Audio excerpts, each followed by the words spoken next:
Ya sabes cómo va esto. Pausa el vídeo, lee la respuesta y cuando estés listo continuamos. Muchos alumnos aquí repiten ideas sueltas, sin orden o se enrollan y no dan con lo que verdaderamente espera el corrector. Así es que te voy a enseñar cómo organizar esta parte y cómo puedes hacerlo tú mismo. Comienza abriendo con rigor, nombrando obra, autor y cita literal, siempre situando el texto. El fragmento, en este caso lo pongo entre paréntesis, ocupa el eje del sistema platónico. Sócrates declara que la idea del bien es causa de la ciencia y de la verdad y se halla más allá del ser y de la verdad. ¿Qué es lo que hago aquí? Localizo el fragmento con el libro y los números exactos, digo qué ocurre en ese pasaje y además cito literalmente una frase clave. Si te atreves puedes meter el griego entre paréntesis, pero si no lo haces no te agobies porque no va a pasar absolutamente nada. Lo puedes sustituir de una forma elegante o mencionar para hacer ver al corrector que sabes que esa parte estaba en griego. Esto demuestra una lectura real del texto y al corrector ya le estás diciendo, oye, que yo sé de lo que hablo. Continúo. Con ello Platón culmina la jerarquía ontológica.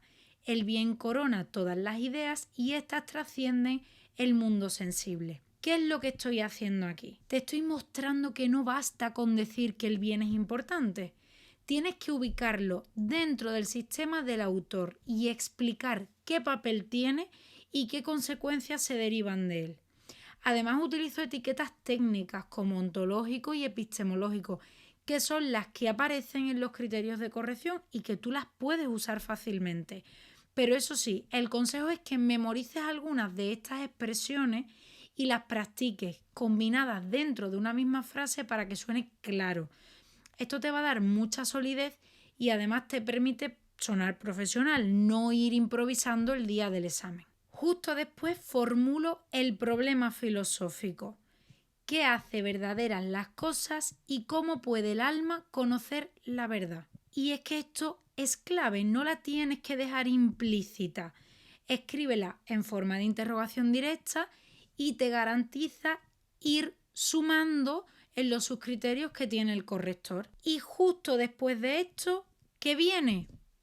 La respuesta. El propio pasaje de hecho responde: el bien, tercer término trascendente, ilumina el nous igual que el sol al ojo, uniendo mente y realidad. Es muy fácil porque el propio fragmento te lo está diciendo. Tú solo tienes que repetirlo, pero de una manera bien formulada. Y es importante que no te vayas por las ramas, que contestes directamente. Así completas la estructura de problema y solución y el corrector te lo va a premiar con la nota. A partir de aquí ya tú has resuelto el problema. Ahora toca mostrar que conoces el sistema completo de Platón. ¿Y cómo lo hago? Pues primero hablo de la línea dividida y hablo que esta razón asciende desde doxa hasta dianoia y culmina y continúo explicándolo. Esto es terminología pura de Platón. No hay que entenderlo como una jerga difícil, sino como lo que demuestra que dominas los grados de conocimiento. Pero es que luego menciono el mito de la caverna.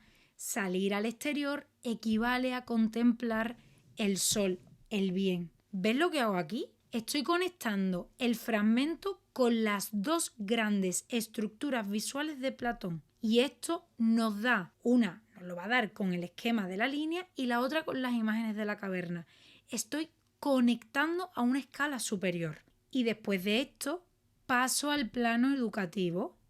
El bien orienta la pareida de los libros 6 y 7. El alma progresa mediante 5 disciplinas.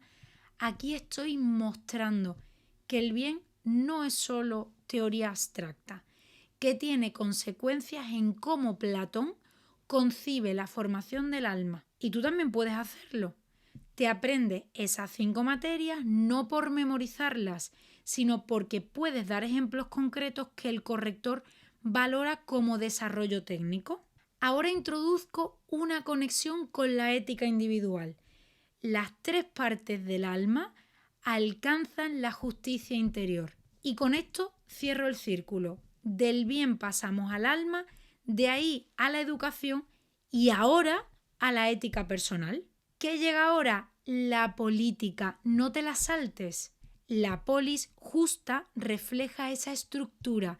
Filósofos, gobernantes, guardianes y productores cooperan mirando al bien. Sin filósofos reyes no hay ciudad justa. Esto es clave porque el corrector quiere ver que entiendes que para Platón conocer el bien no es un lujo, es un requisito para gobernar. Y si te saltas esta parte, parecerá que no conoces bien la república entera, por lo tanto, no puedes saltarla bajo ningún concepto.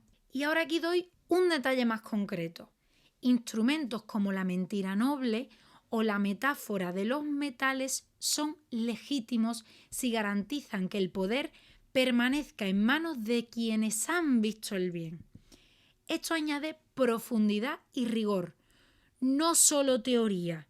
Es decir, estamos metiendo ejemplos precisos con referencia y aunque sea solo uno, da igual, marca la diferencia. Y por último, remato así. Este pasaje, pues, articula ser, conocer, educar y gobernar en todo el edificio platónico y anticipa su posterioridad. Esto es lo que llamo un cierre con proyección.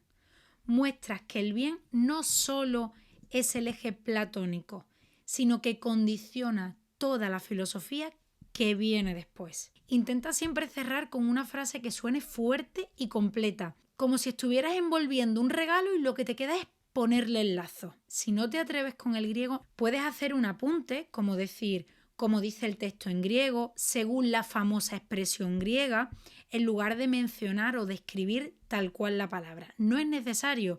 Lo importante es que el corrector vea que sabes lo que significa, no que lo copies tal cual. Ahora veremos los 3 aspectos fundamentales que el corrector va a usar para puntuar la pregunta 2.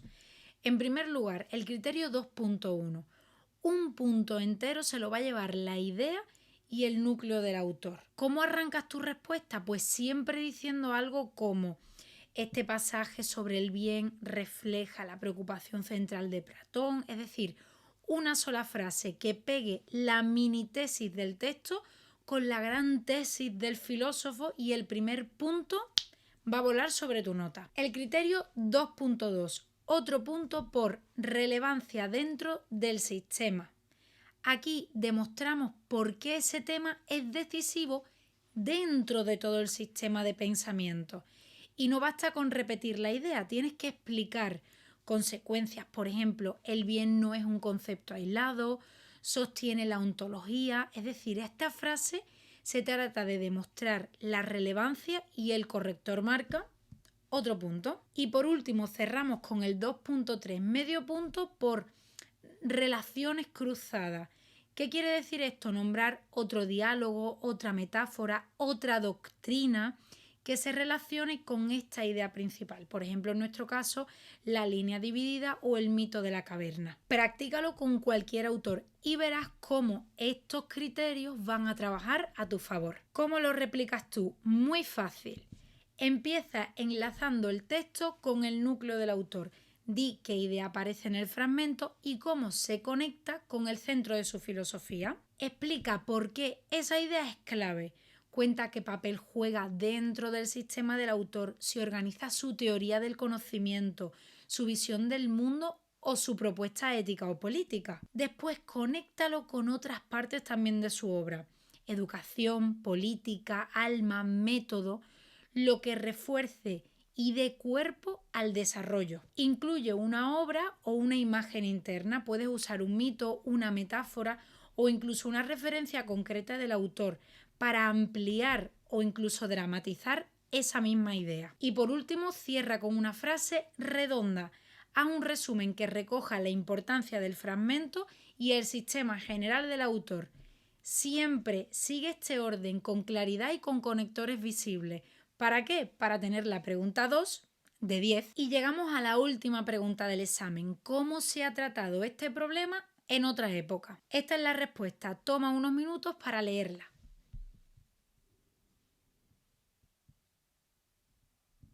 ¿Estás listo? Pues vamos a fragmentar la respuesta para que la entiendas perfectamente. El problema que vertebra el pasaje platónico, garantizar la verdad y la posibilidad de conocerla, resurge reformulado en los albores de la Edad Moderna con René Descartes. Aquí hago dos cosas a la vez. Cito la misma preocupación y cambio de época. Con una sola línea ya he conectado la antigüedad con la modernidad y el corrector puede marcar el criterio 3.1. Paso ahora a hacer un contraste clave. Mientras Platón sitúa ese garante fuera del sujeto, en la idea del bien, Descartes lo busca dentro del pensamiento mismo. Esa frase dispara la comparación. Exterior contra interior. De golpe activo al criterio 3.2. Introduzco el método moderno. En las Meditaciones Metafísicas 1641 inicia una duda metódica que derriba todo lo opinable hasta hallar la certeza del cogito ergo sum. Aquí se trata de precisar obra, fecha y cita para demostrar un rigor textual. El corrector ve que conozco el contexto cartesiano. La verdad ya no depende de la luz trascendente, sino de la claridad y distinción con que una idea se impone al entendimiento. Aquí lo que hago simplemente es aclarar la nueva fuente de verdad, evidencia interna y completo la exposición de Descartes. Sigo trabajando en el 3.1. Añado el tercer término en paralelo.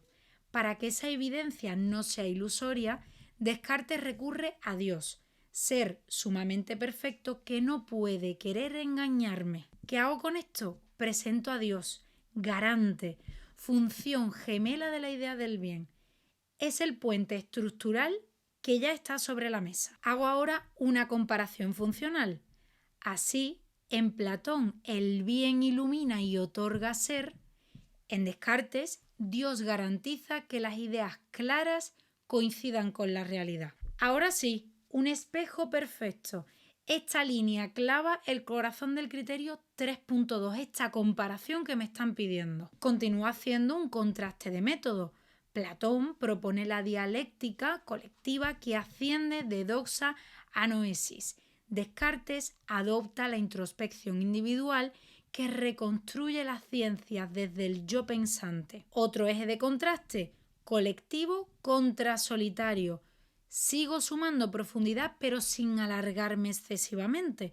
Voy contrastando y oponiendo todos estos elementos. Y le toca al contraste ontológico físico. Respecto al mundo sensible, Platón lo rebaja a copia mutable.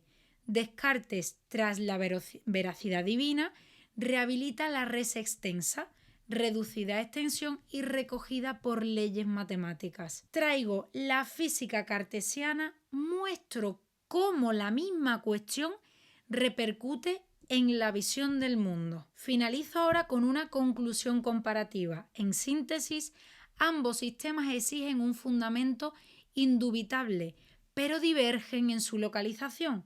Platón acude a un principio objetivo anterior al sujeto, Descartes a la evidencia subjetiva del yo, ratificada por Dios. Hago un balance limpio que cierra completamente la confrontación. De ahí procede la fractura histórica. El pensamiento clásico confía la verdad a lo trascendente, mientras la modernidad cartesiana la fía al ejercicio autónomo de la razón. Remato con la gran diferencia de épocas y dejo al corrector con la sensación de tener una perspectiva amplia sobre lo que estoy comentando. Vamos a rematar con los criterios que el corrector usa para puntuar esta tercera pregunta. 3.1. Un punto por mismo problema en otra época. Es decir, explicar cómo esa misma cuestión reaparece en el nuevo contexto. 3.2. Un punto y medio por comparación razonada. En este caso es confrontar las dos posturas. ¿Qué espera el corrector? Que pongamos al garante A contra el garante B, el método A contra el método B y que expliquemos cuál es la consecuencia de todo esto. ¿Cómo haces la pregunta 3 de 10? Fácil. Empieza planteando el mismo problema, pero con tus palabras. ¿Cómo se alcanza la verdad? ¿Qué hace posible el conocimiento? Emplea tu propio vocabulario. Nombra al autor del texto, Platón, por ejemplo, y explica su solución brevemente. Introduce al segundo autor de otra época, como Descartes en nuestro caso, y di cómo responde él a ese mismo problema. Llega el momento de que opongas a tus garantes. La verdad, la idea del bien, compara también los métodos y su visión del mundo.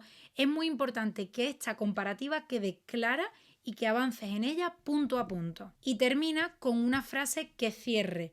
¿Qué cambios históricos representan? ¿Qué visión del saber o del ser humano inaugura cada uno de ellos? Todo esto en unas 250, 300 palabras, aproximadamente una carilla, con conectores que sean notables, sin repetir ideas, y de esta manera, te lo garantizo, ya tienes cubierto el criterio 3.1 y 3.2 y tienes la estructura perfecta para sacar la máxima nota en esta pregunta. Y eso sí, si no aplicas el protocolo Octopus en el examen, está fuera, así de simple. Lee el texto con calma, asegúrate de entender qué te están pidiendo exactamente, de qué te están hablando. No comiences a escribir sin tener un plan previo. Piensa tu estructura, qué idea vas a defender, qué autores usarás, cómo vas a cerrar el texto. Cita, pero no recites. Usa frases claves del texto o del autor, pero debes integrarlas siempre con tus propias palabras. Conéctalo todo, usa conectores, por el contrario, en cambio, así pues, por tanto. No te olvides del problema filosófico. Si no aparece claramente formulado, el corrector va a penalizarte. Escribe limpio, con márgenes, títulos visibles. Márcate en tu propio texto las ideas principales. Escribe limpio, con márgenes, títulos visibles, letra clara. Esto también influirá muchísimo en tu calificación final. Respeta el tiempo. Si no lo has visto aún, tienes un vídeo en mi canal de YouTube y te recomiendo verlo porque ahí te cuento cómo organizar esos 90 minutos del examen para que te dé tiempo a todo, incluido lectura inicial y repaso. Y sobre todo, razona. No hace falta sonar listo, lo que hace falta es sonar pensado, es decir, el corrector lo que quiere es claridad. No quiere frases rebuscadas, quiere que tú le demuestres que de verdad conoces el temario que estás defendiendo. Si sigues estos pasos vas a poder enfrentarte a cualquier pregunta con toda la seguridad que mereces. Y dicho esto, nos vemos en el próximo vídeo y recuerda, no se trata de parecer listo, sino de pensar bien. Hasta la próxima. ¡Chao!